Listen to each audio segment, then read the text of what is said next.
I'm grateful, I am grateful for every fall, every embarrassing blackout drunk moment, every near-death experience I somehow survived.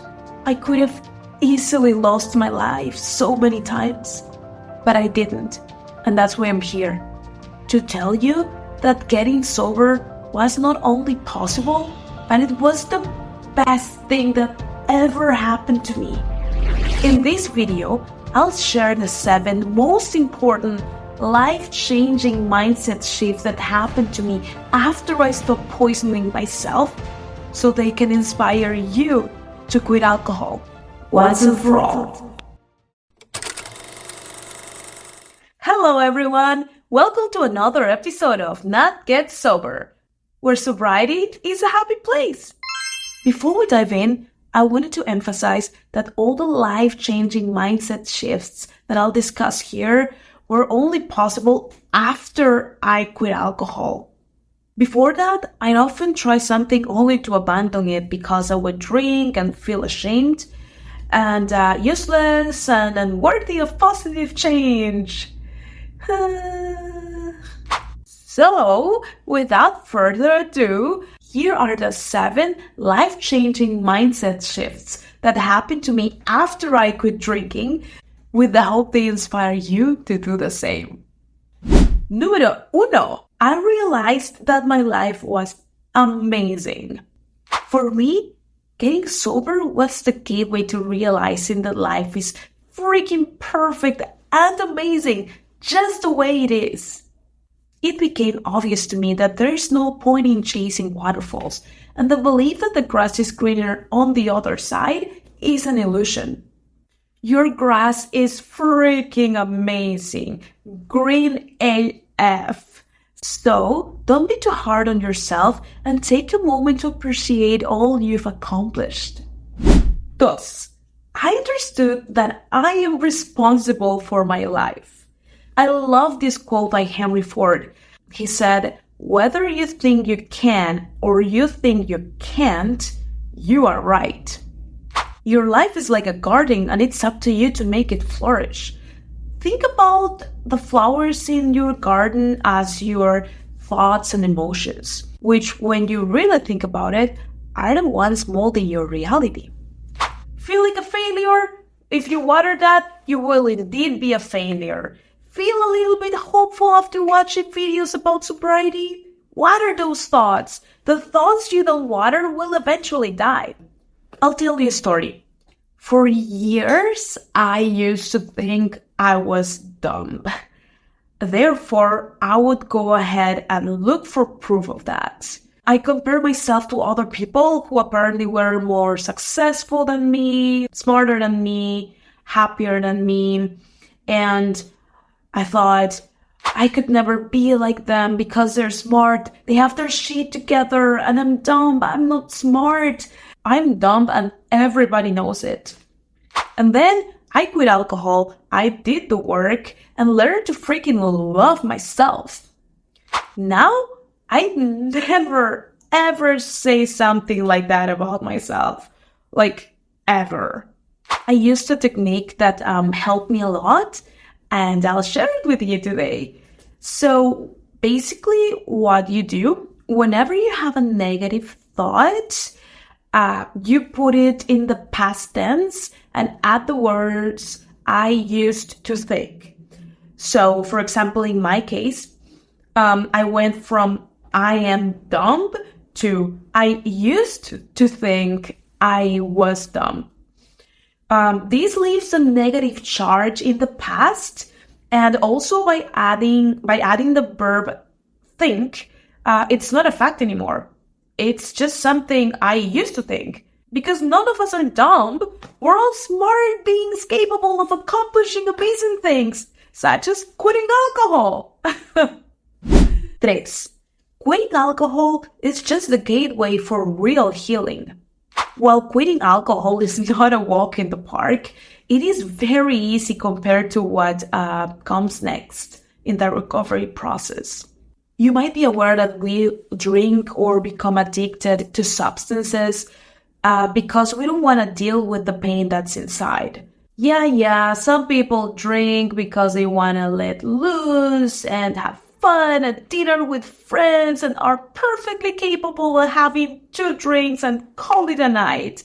But I'm not talking about that, my friend. I'm talking about you and I here. And God knows I used to have a problem, and maybe you do have a problem right now. I know you're smart and have realized that the pain that's inside gonna stay there inside regardless of what you do, and facing it is where true healing begins. 4. Quitting made me invincible. When alcohol is gone, it's just you and your shadow, my friend. And to be willing to face that makes you freaking invincible. Walking towards your fears instead of away from them makes you a superhero. Which is why if someone comes today and tells me I'm dumb, there would not be an ounce of doubt about myself in my heart, because I've sat down with the pain, I've sat down with my shadow, I did the work, and I know who I am. I am invincible, and you can be too. Because you see, when you quit alcohol and start working on yourself, nobody can come tell you the grass is greener on the other side, because you're so sure that your sober life is so perfect, so freaking precious, that instead of feeling attacked or sad like in past experiences, you start feeling sorry for the people who have negative things to say. And that's when you know you're healing and growing as a person. 5. I don't believe everything my mind tells me anymore. Look, I'm not gonna sugarcoat quitting alcohol. It freaking sucks. It's hard AF. But you know what? Now that I'm sober, storms come, anxiety tries to kick in, negative thoughts try to crawl on my back, but I refuse to let them. I love myself too much to entertain negativity, you know.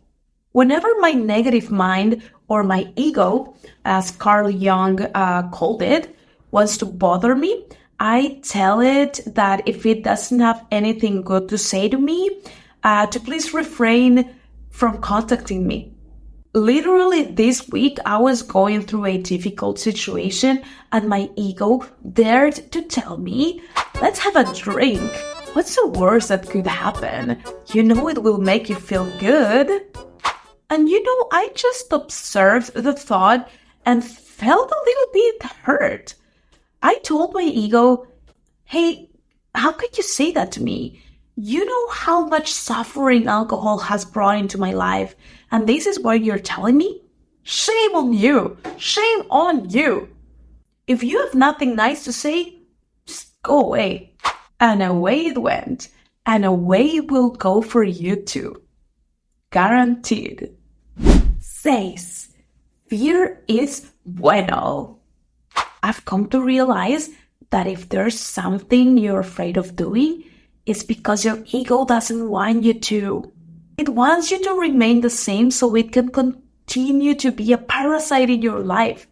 Your ego knows that the second you start doing things you're afraid of, you'll start realizing that it wasn't a big deal after all. Therefore, its existence will be threatened. It shifts into survival mode, and that's why it tells you all kinds of lies in order for you to stay.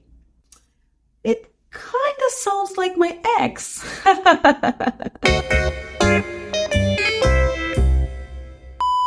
I remember my first social gathering after quitting.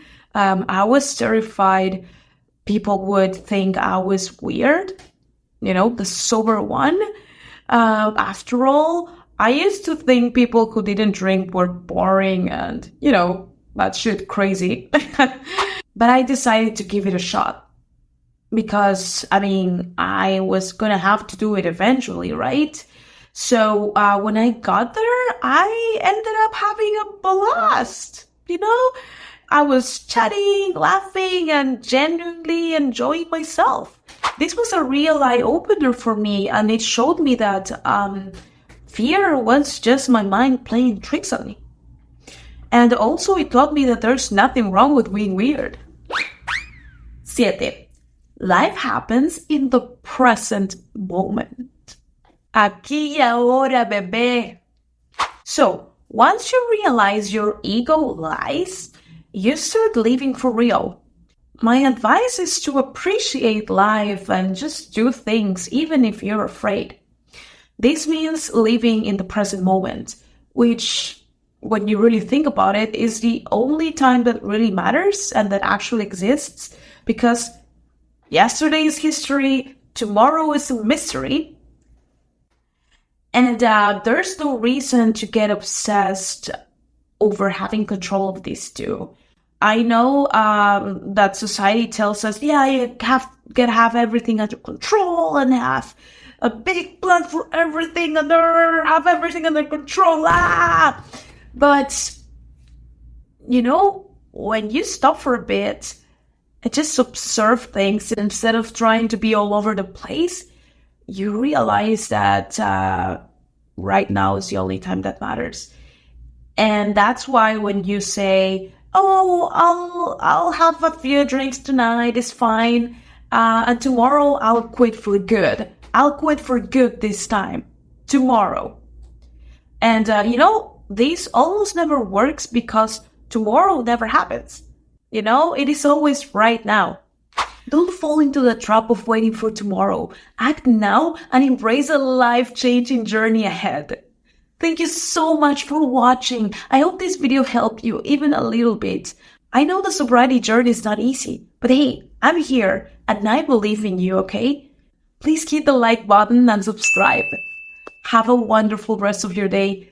Thank you so much for being here. I love you, okay? Have a good one. Bye.